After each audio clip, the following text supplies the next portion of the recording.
And so again, I'd like to welcome everybody here this evening, and we'll quickly go through and introduce the panel.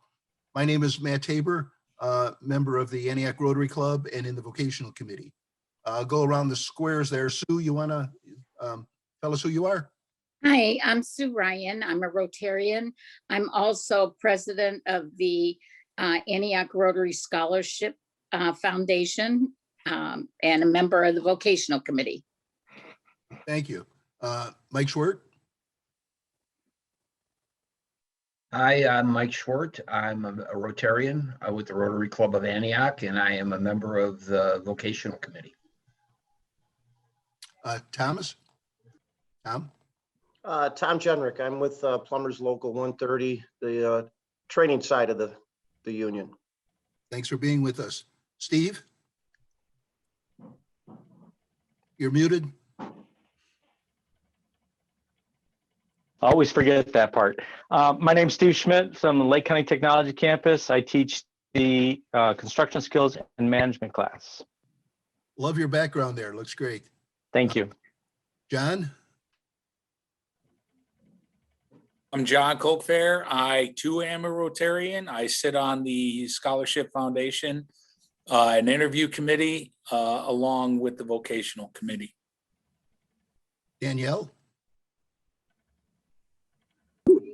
I'm Danielle Freelieb. I'm the associate principal at Lake County Tech Campus. Okay, I see a chat message from Mike Eno, who's one of our panelists and trying to get in on the panel. If you guys will work on that. Yep. Oh, there he is. Okay. All right. Hey, Mr. Tabor. Sorry, I had yourself?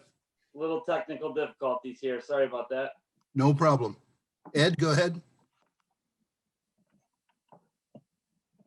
Hi, my name is Ed Maluska. I'm part of IBEW Local 150 in Lake County, Illinois as a fifth-year apprentice, and also a firefighter EMT with Antioch Fire Department.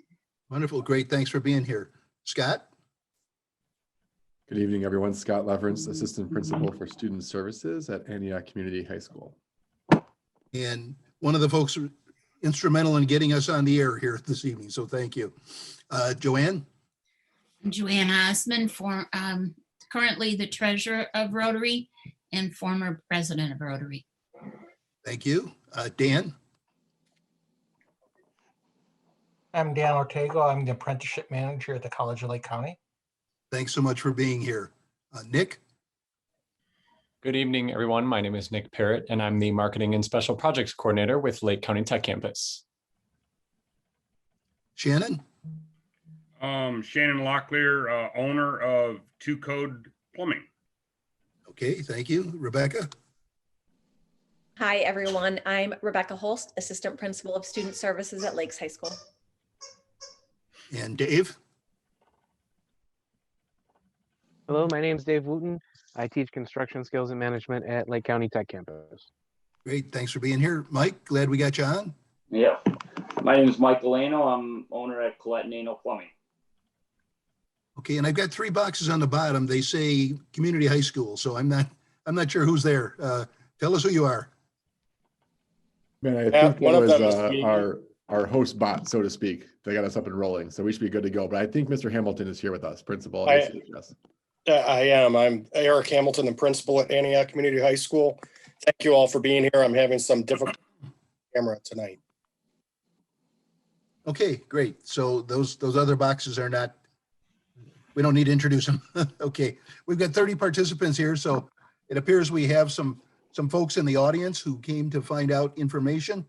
And again, the purpose of the meeting this evening is to have a discussion around the trade areas of electricians and plumbers, and wanted to make sure we share information with our families and our students out there about those trades, how to get involved with them, the values of that, and the steps that one might take.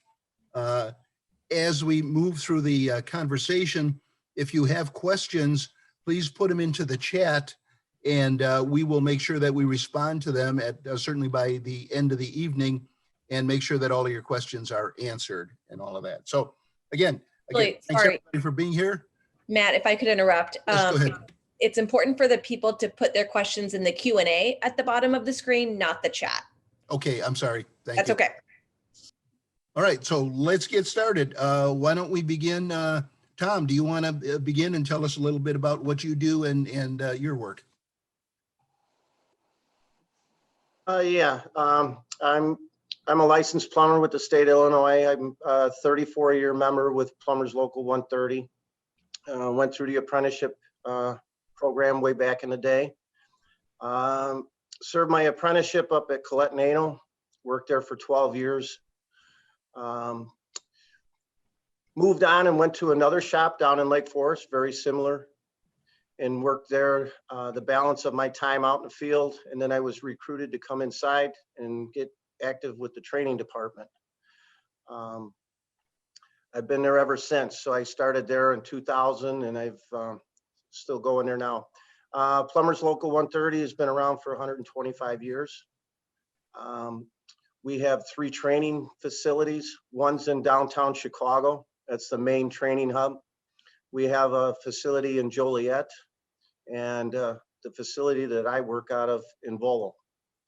Our work jurisdiction covers 17 counties. So we go Illinois-Wisconsin border to Illinois, Indiana, out west to almost Ottawa, and south to Peoria counties.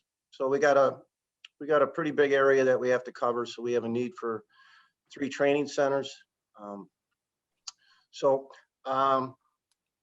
little bit about our training program. Ours is a 5-year apprenticeship program. It's broken down into this way. The first 3 years of our apprenticeship program, apprentices would attend classes 1 day a week and work the balance of the week. It's a paid apprenticeship program. They're paid for those first 3 years of day school.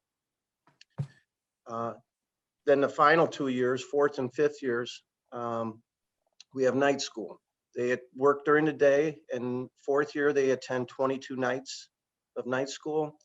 5th year is geared towards passing the state exam, helping them get over that hump. And that's only 8 nights. Okay, and then once they complete the apprenticeship program and pass the state exam, they become licensed plumbers. And then we have training requirements for our journeymen as well, for license requirements, as well as just staying up with the new technologies and what's going on in the industry. So some of the things that, for the work that we do, we train and we work on potable water systems, drainage systems for residential homes, commercial homes, light commercial, heavy commercial work, a lot of high-rise work in the city, remodeling, service work, schools, universities, and medical facilities. So we have a wide range of employment opportunities and a wide range of skills that we base our training off of. A typical day, 7 o'clock usually is a good start time, 7 to 3:30. Because of our work jurisdiction, it's not a typical day. We might be getting up at 4 o'clock in the morning to get to a job site, depending on where the contractor has work, to be there on time at 7 o'clock. I have a contractor that we've run cross paths. They're based out of Woodstock, and they're working in the city of Chicago. So the contractors, they're going where the work is at. Just because a shop might be in Antioch or Woodstock, it doesn't limit them to those areas. So travel and reliable transportation for someone that's getting into the apprenticeship program is key. Some of the things, we got to be able to, the temperatures outside right now, not the most pleasant to be working in, but we do have people out there working in this weather, whether it's new construction or it's maintenance and repairs, water main breaks, things like that, frozen pipes. So, you know, some of the areas that these apprentices and journeymen they get involved in is they could be working in off of a platform lift, high elevations, off of ladders, scaffolding. So, you know, someone that might have a fear of heights or maybe claustrophobic because crawl spaces, attics, ceilings, trenches, things like that. If there's any kind of fears or phobias about that, that might not be a good career choice. But, you know, we get in all types of different situations and different types of conditions. People skills are important. Even if you're on a construction site, you still have to communicate with the other trades. I think you know, I learned from one of the best when you're talking one-on-one with customers and you're talking to them, you know, you get into a situation, they're in a panic mode and you're trying to be a calming force and you just approach it in a certain way to put them at ease, but then also communicating as the project's going along, and you know, they appreciate that. So communication skills, not too many people think about the communication line of it when they get into the trades, but it's key. Large projects rely on communication because of scheduling and things like that. Let's see. Education wise, high school diploma, that's all we require for entry into our apprenticeship program. Now we've had, in the past years, we've had people with a 2-year college degree. We've had people with a 4-year college degree. Either those degrees didn't pan out in the job that they were hoping for based on that college degree. We've had, you know, a wide range. So high school diploma or a GED equivalent. Got to have a valid driver's license because of the traveling and things like that. Birth certificate, passport. Those are all basic needs for just about any apprenticeship that you're going to enter into. It's pretty common. Now, this is the first year that we approached applications online. Usually we do face-to-face applications. But this year, because of the pandemic, we went online, and it was a huge success. We had last year, for example, when we were doing face-to-face, we had 1,600 applications amongst the 3 facilities. This year, we exceeded 2,500 applications because of the online. So people are, you know, the internet is a good source. There's a application fee. Just about any apprenticeship program now is charging a minimal application fee for just clerical work and like this year with the use of the internet. We have a written aptitude test, and that's based off high school level, reading, writing, and arithmetic. It's not a pass or fail. So it's based on how well you score. If there was 100 people in the room, you want to score as high as possible out of those 100 people. Now, some programs do have a cutoff where they might, okay, somebody scores below 70%, a percentile, they're cut off. Okay, we don't operate that way. Our board has decided, you know, everybody's got an opportunity. So a written aptitude test. From there, there's what they would call a personal performance evaluation. And it's kind of like putting a resume together, your work history. Maybe if you were coming out of high school, you were an athlete, some type of awards, or maybe like the tech campus. I'm a graduate of the building trades program, a certificate of completion from there.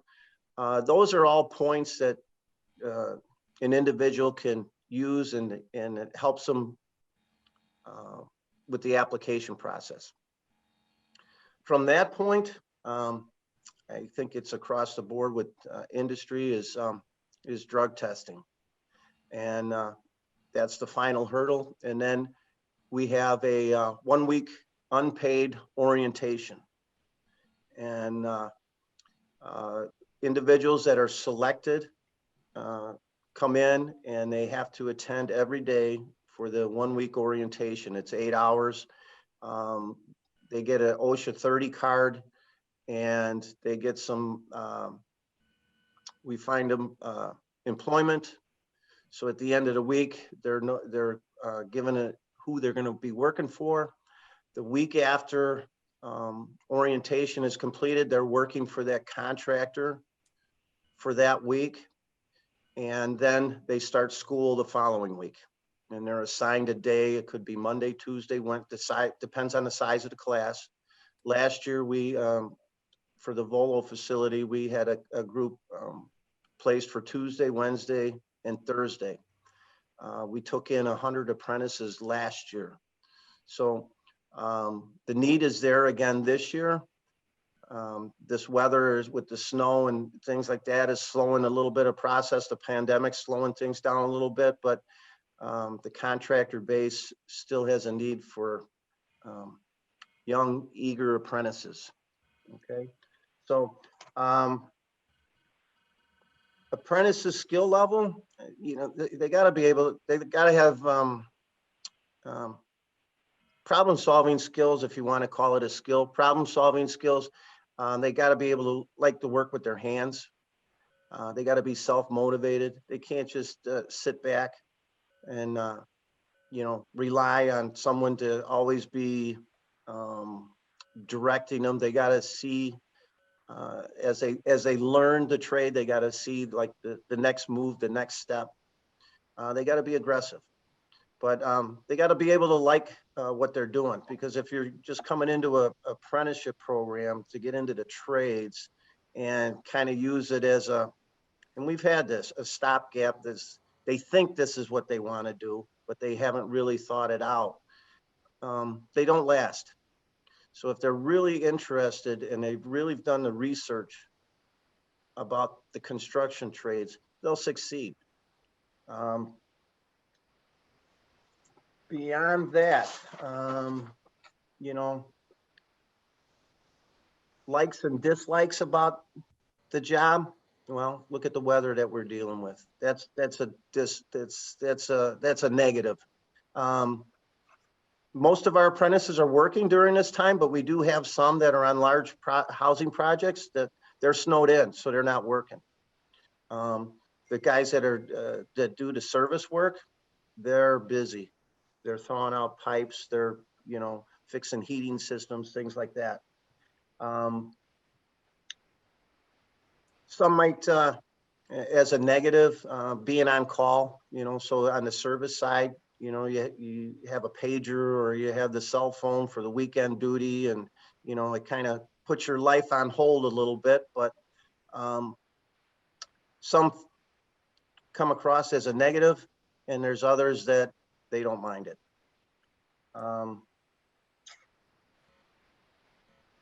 Thanks, Tom. That's a lot of information you've given us.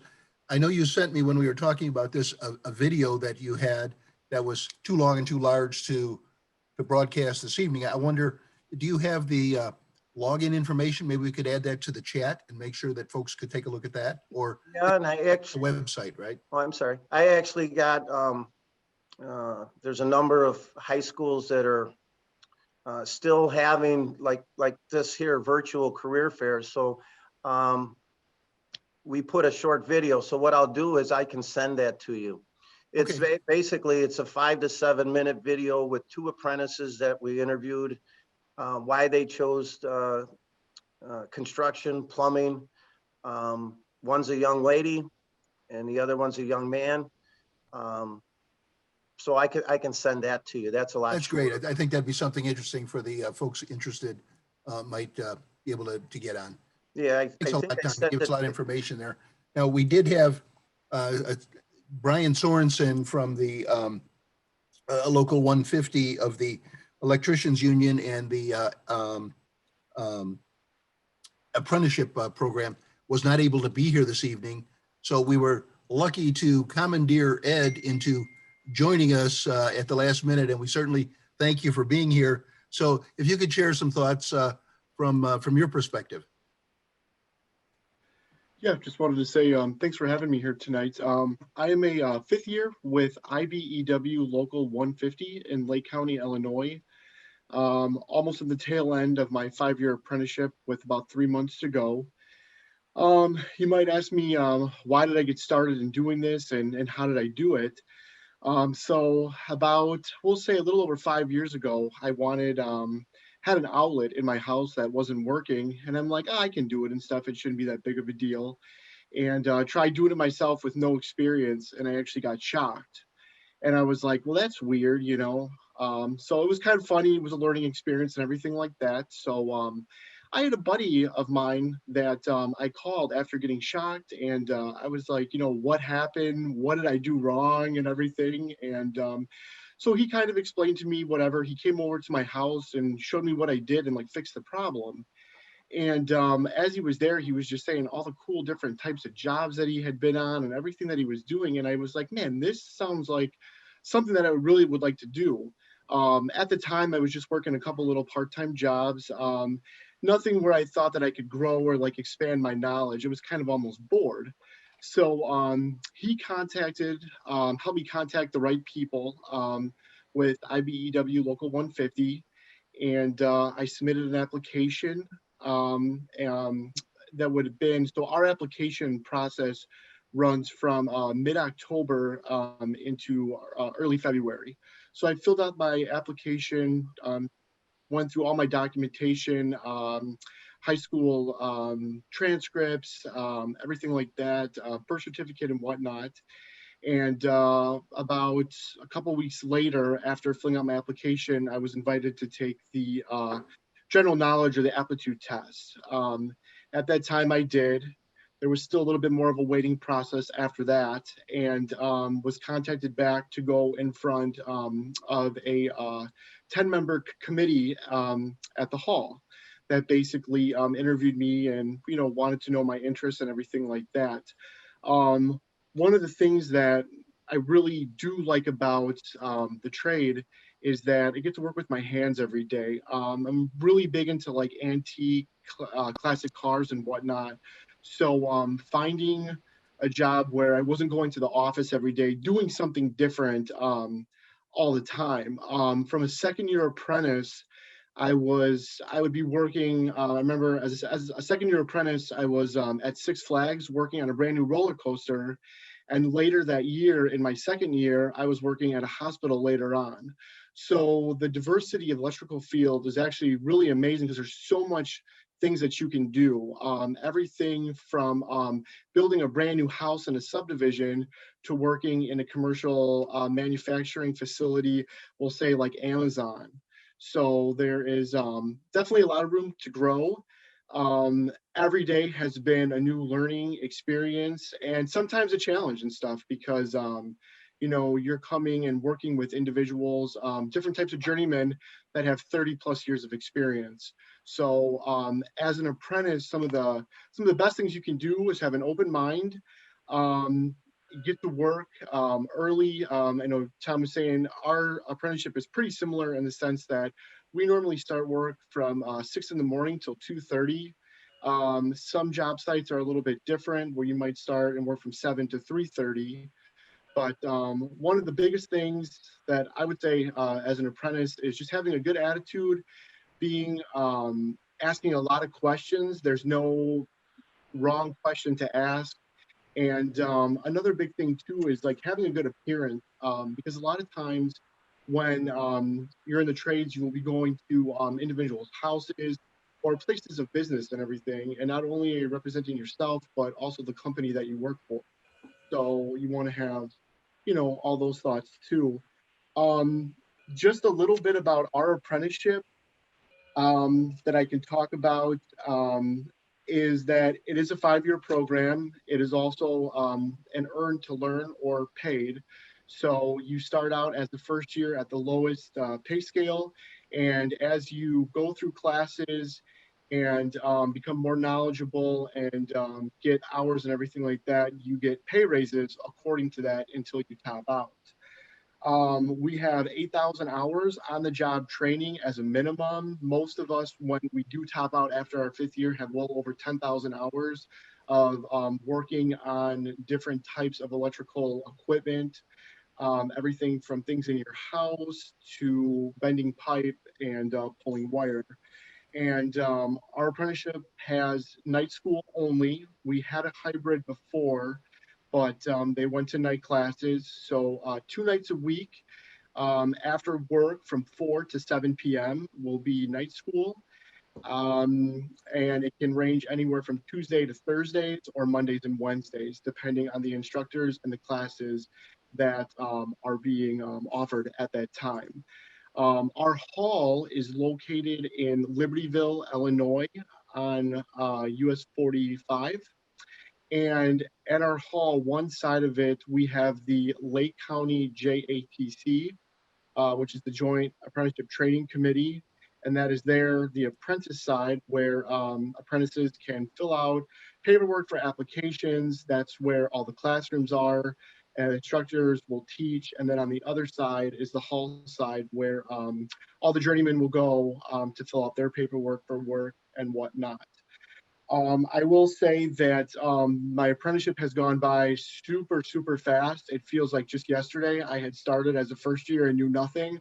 And sometimes I feel like I still know nothing, but I do and stuff, you know, because it is a learning process and everything like that.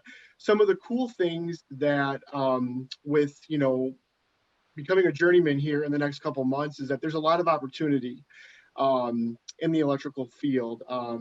Where you can become a project manager for a company, or you can even start your own company if that's something that you're ambitious to do. So learning never stops. Very excited, you know, to have like done this and like done the challenge and everything. The other cool thing that in the trades is that when you get done as a journeyman and you get your journeyman card, you can travel to different states to work.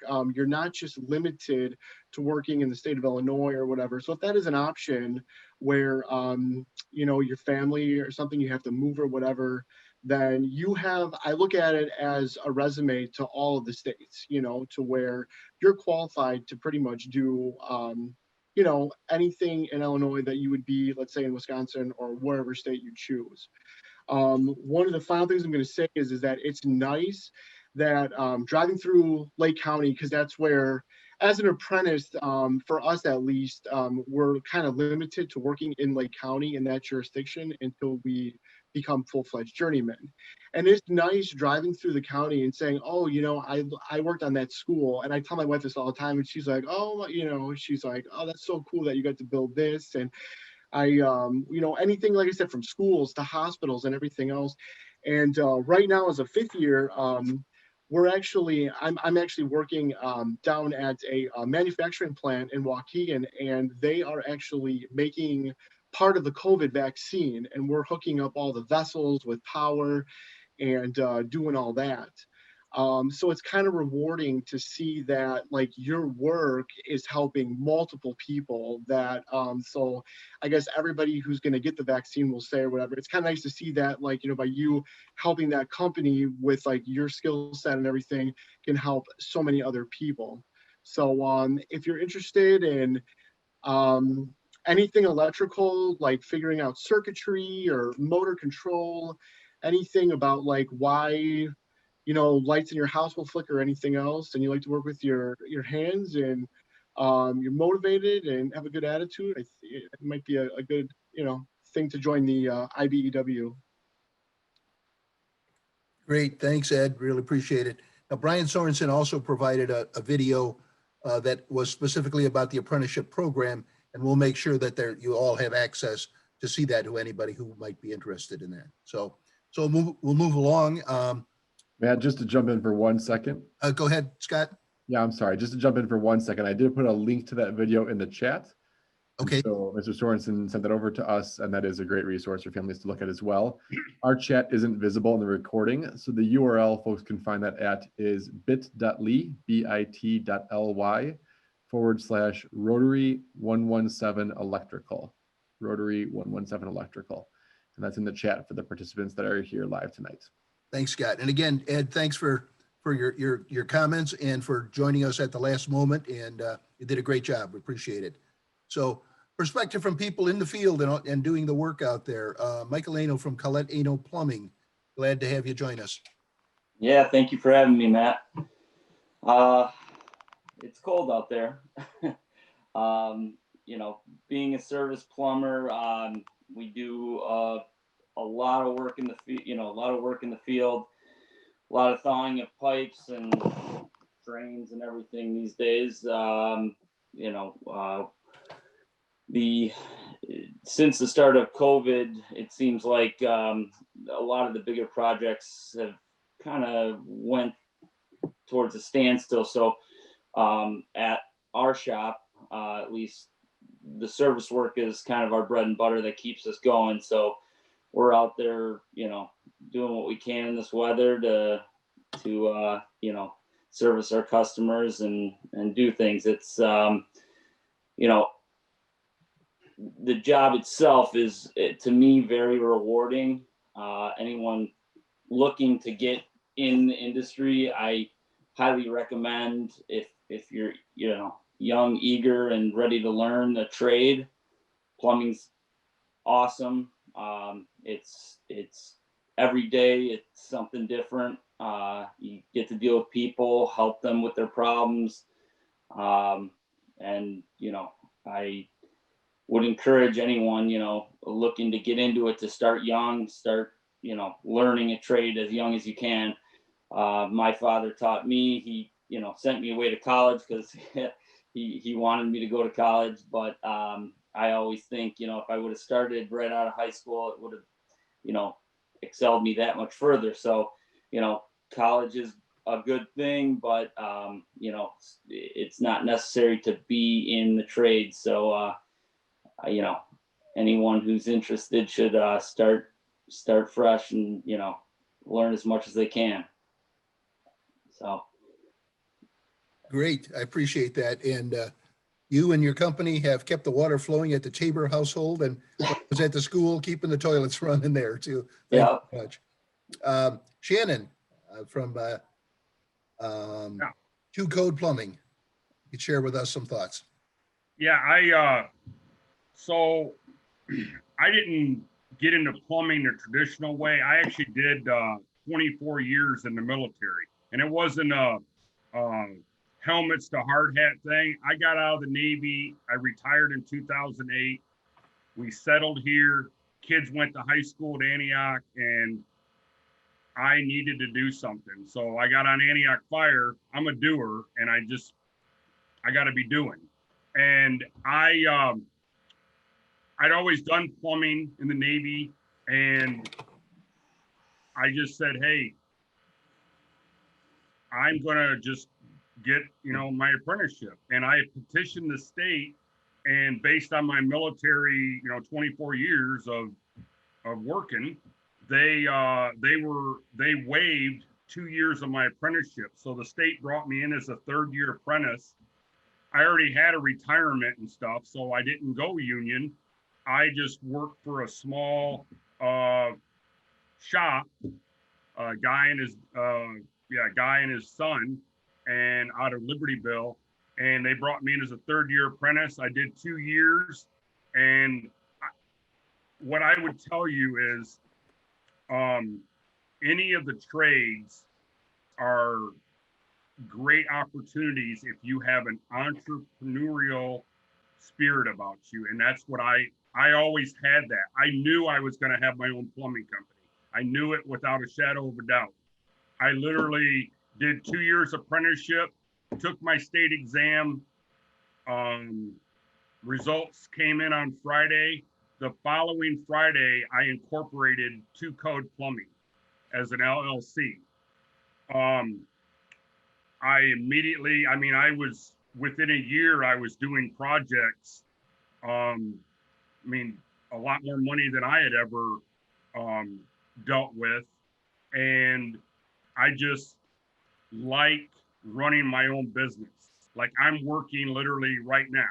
Like while I'm listening to you, I was jotting down some stuff for tomorrow because as a business owner, I always have to be just, it's just constant, the phone and you're managing this and that. And so to take it one more step, I got my, it was a pretty easy extension of my business to get, I got certified as a service disabled veteran owned business through the military. I do a lot of work with all the Army Reserve Centers in Chicagoland area. I'm on the road a lot of window time for me and my guy. And additionally, I do excavation. I have machinery. I mean, I just like to stay busy, you know, working. And it's, I sincerely love plumbing. I love working with my hands. I love working with customers, helping people, you know, get a solution for whatever problem they got and fixing it for them. And I can do all that, and I can make an honest living for my family and I. And but I did not do a traditional, you know, the union. And because I'm I'm like 55 now. And, you know, so, you know, 20 years in a union wouldn't really work for me because I probably wouldn't be around. So that's the avenue I went. So I guess I would speak more to, you know, having your own business, and the trades are very, puts you in a great position. If you're, regardless if you're union or not, if you have that fire in you to eventually maybe have a business of your own, it's certainly something that you would want to cultivate and learn and grow, and no one's going to fault you, because it's a pretty cool thing to be able to say that you built that and, you know, you're doing that. So.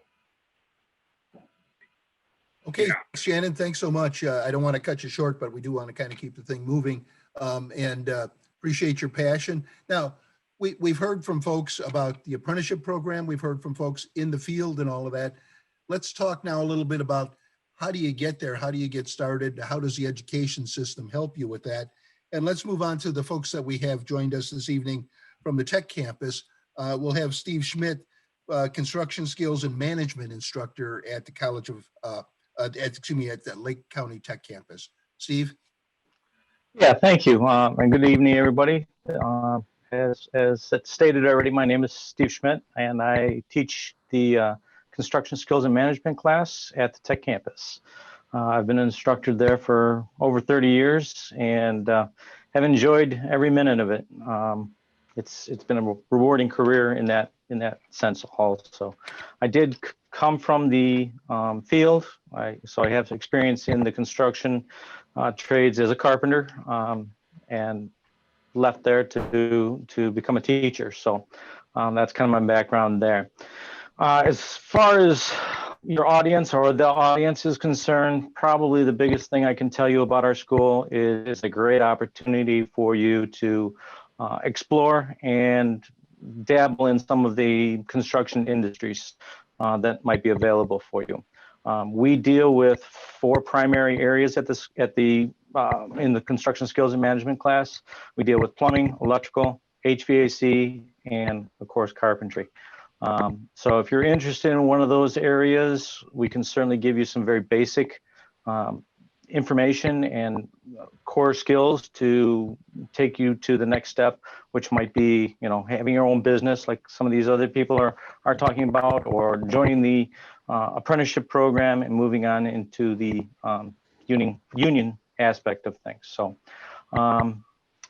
Mr. Wooten is also here from Tech Campus and the Construction Skills and Management program also. So I don't want to steal too much thunder, so I will turn it over to Mr. Wooten at this point. Thanks, Steve. Go ahead, Dave, also an instructor at Tech Campus.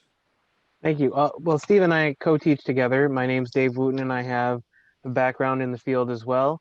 Ed might appreciate this, but I'm an IBEW 150 electrician.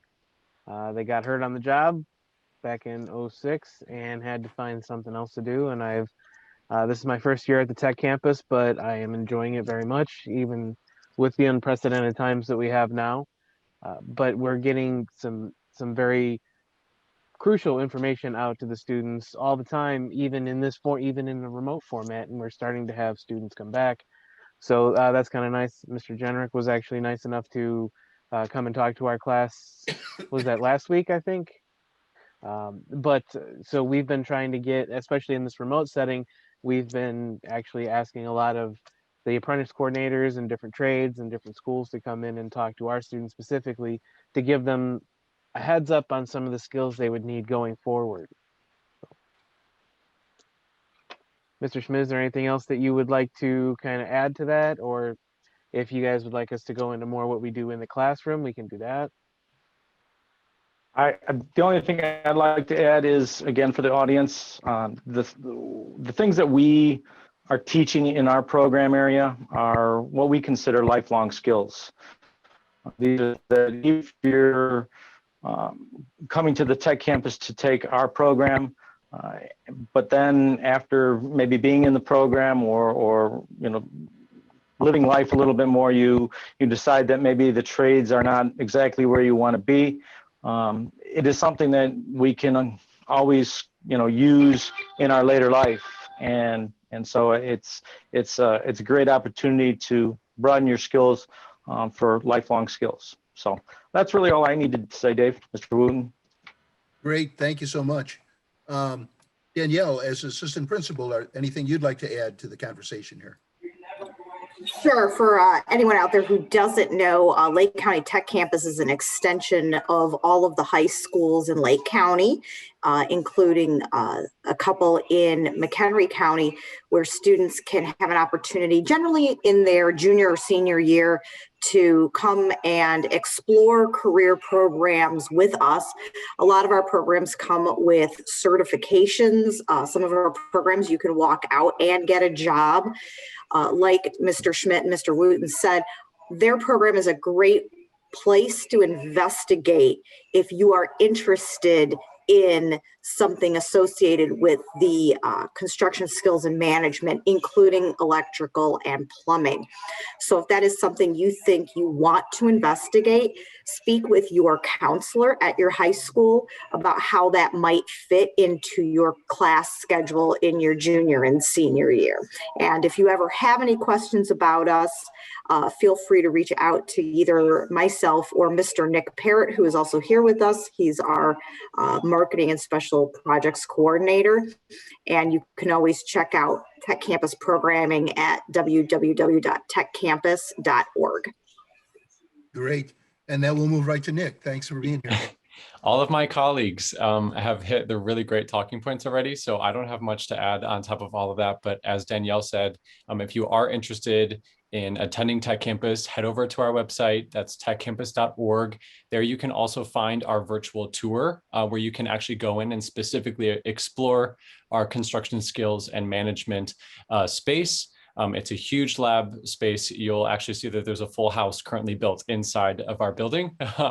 And then if you are interested in following through, make sure you go to our apply tab on our website, fill out the application on our website, as well as having that conversation with your high school counselor to get things rolling. That's all I've got. Great. Thanks so much. And thanks for all of the folks from Tech Campus for being here, not only this meeting, but the last one we've had. I think it adds quite a bit to the conversation. And there are also opportunities for apprenticeship programs through College of Lake County. And Dan Ortego has joined us this evening. Thanks for being with us, Dan. Hi, thank you for having us. Yeah, like you said, College of Lake County has a big initiative of developing an apprenticeship program at CSC, focusing on the county of Lake County. And currently we have 6 apprenticeship programs that we are running. Our first cohort started last August.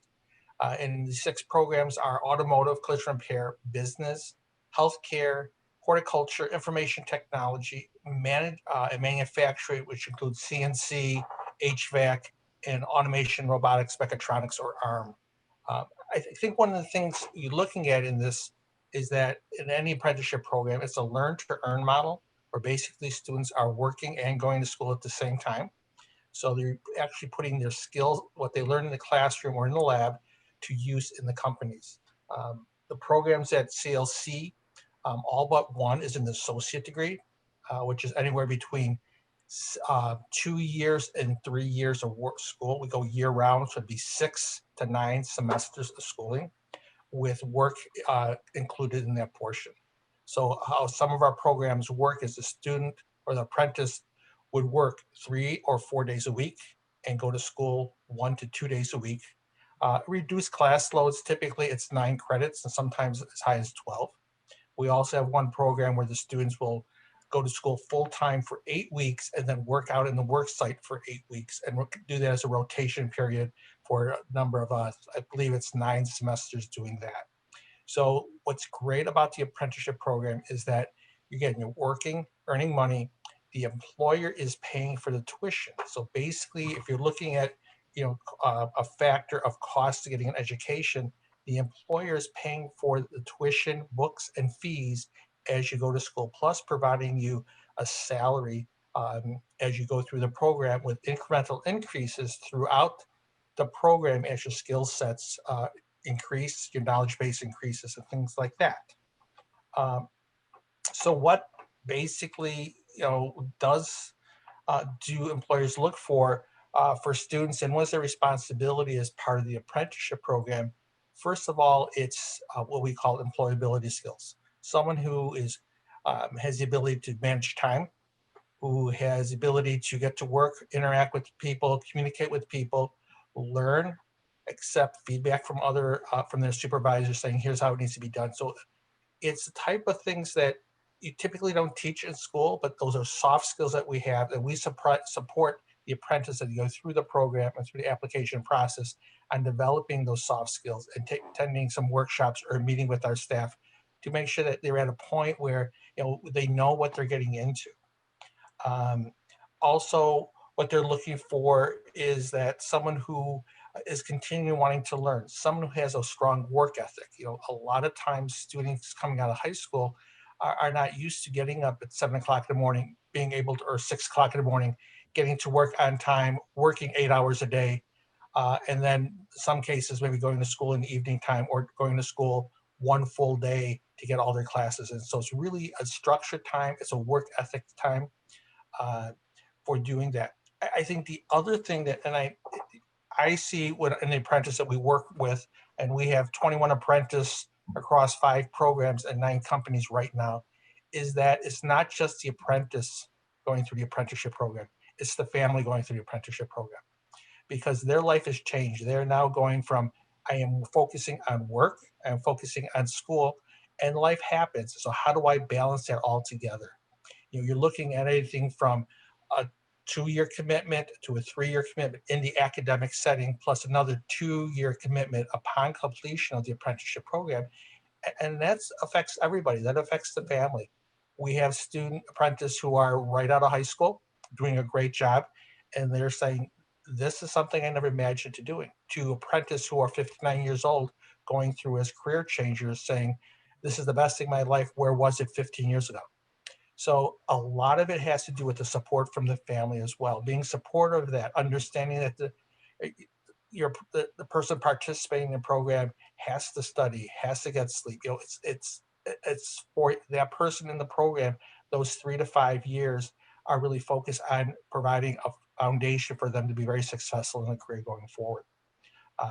So that's in a nutshell what it is. If you want more information about our apprenticeship programs, you can go to CLC's website, clc.edu, and look for the apprenticeship program. It's a great opportunity.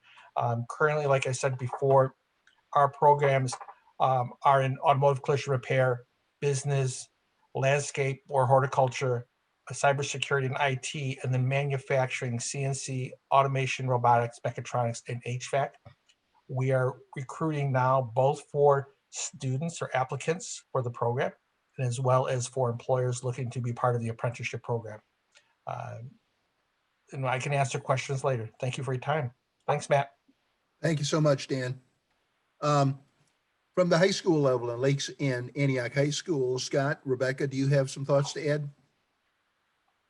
Thanks, Matt. I think this has been amazing information. We've done 2 of these career panels and I have learned a ton, which is super helpful.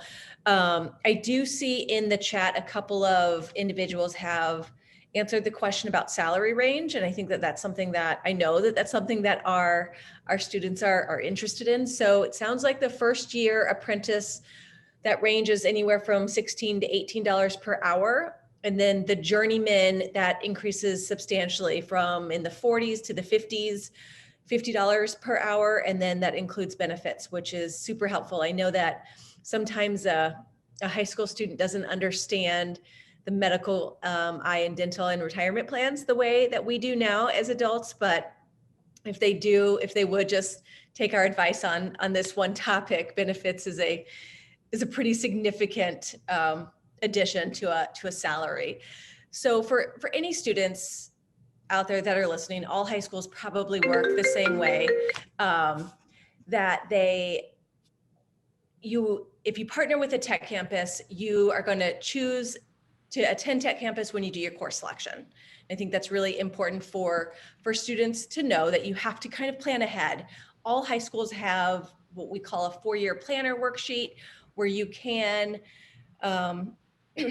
create your plan as a freshman and work your way through your senior year and plan your courses accordingly. Our relationship with Tech Campus starts your junior year, and we like it when kids go both their junior year and their senior year. It means that they've gotten everything that Tech Campus has to offer. We do have an application process, and we love the new marketing stuff that Tech Campus has put together. I think that's super helpful. The virtual tours, the videos that they have, it shows just everything that Tech Campus has, and they're always creating new programs. If we could really, I think Scott and I talk about this all the time, that kids really need to explore Tech Campus to see what fits their needs. Sometimes they just turn off and they want to stay at Lakes all day, or they want to stay at Antioch all day. But Tech Campus has a lot to offer. For us, you leave 6th hour and you get back right about 3 o'clock, 3:30, depending on your program. Scott, anything else? Well, that was well spoken by Rebecca and all of our panelists tonight. And thank you all for sharing your expertise and your knowledge with us and our students. I wanted to remind our audience, that Q&A button at the bottom of their screen, where they can toss additional questions they may have out to our panelists. And we're happy to tackle those as a group here together at the end. It's been a little quiet in the Q&A tonight, which I take as a testament to just how well spoken our panelists have been. But for our audience, if there are any questions that they would like to have tackled by these amazing professionals, that's a great space to contribute those.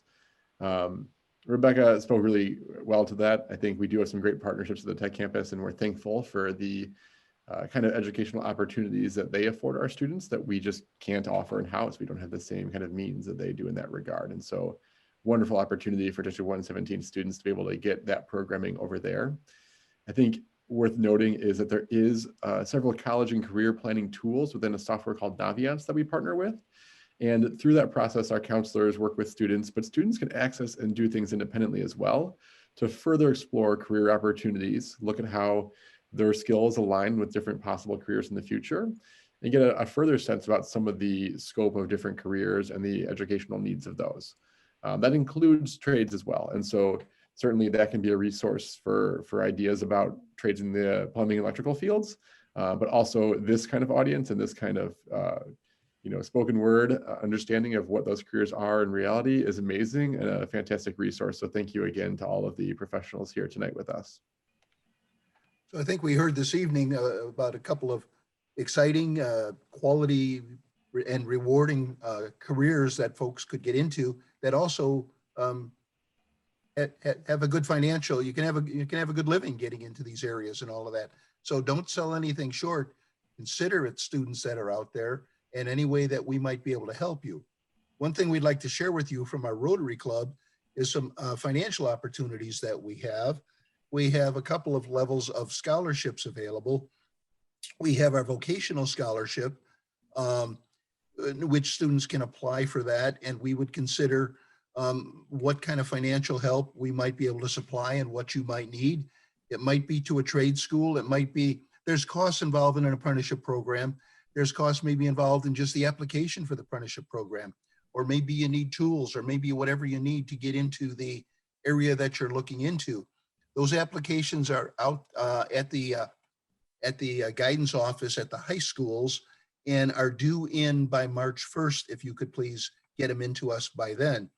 From those applications, we would consider perhaps more than one application, we're not just doing one, and we don't have a set amount on that, but we also have available our Reed Ano Memorial Scholarship, which we would like to give to a deserving student who really shows quality to us and would be given out in memory of one of our long-term members of Rotary, Reed Ano, and we would like to be able to do that this year.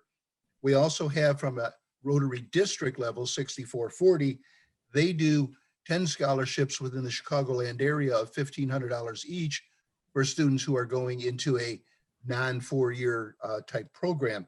Those applications aren't due until April 1st. And if you are interested in applying for that, you can get the information at the Rotary website. And if you apply for that, we would be happy as Rotarians to prepare you for that process of interviewing and so on to make sure that you are a successful candidate. So I would ask if there's any other folks in the panel, Rotarians or others, who would like to add anything or comment.